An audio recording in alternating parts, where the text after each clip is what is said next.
বন্ধু সকলে কেমন আছো? আজ ছিল আমার বার্থডে, দিনটা ছিল 26শে জুলাই।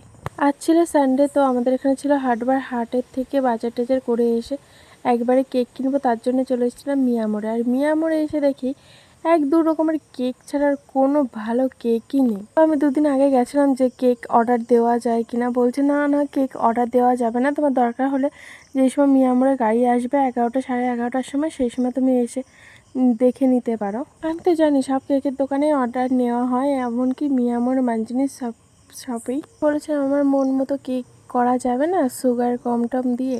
ওরা বলেছে এইভাবে তো হয় না, একজনের জন্য তো এক্সট্রাভাবে ওরা ক্রিম বা কোনো কিছু রেডি করবে না যে সুগার কম বা তোমার মন মতো হবে। তারপর সব কেক তো একবারেই বানানো হয়, এইভাবে হয় না।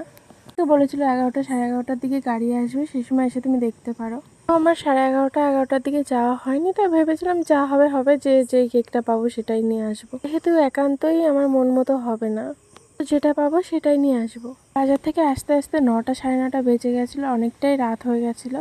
জানো তো এবারে বার্থডের বেলুনগুলো আমিই সব ফুলিয়েছি, আর ফুলাতে ফুলাতে আমার মুখটা ব্যথা হয়ে গেছে। আমার বোন মাত্র একটা বেলুন ফুলিয়েছে। কেক কাটার সময় আমার বোন আর আমিই ছিলাম, আর কেউ ছিল না। আর এবারে বার্থডেটা না আমার একদমই ভালো যায়নি, একদম বোরিং কেটেছে, বোরিং।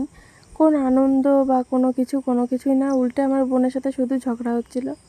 এমনিতেও আমাদের সবসময় ঝগড়া হয়, এটা ধরার মধ্যেই না। এদিকে আমার মা বাড়ি এসে পায়েস রান্না করতে করতে অনেক রাত হয়ে গেছে, আর পায়েসটাও খাওয়া হয়নি।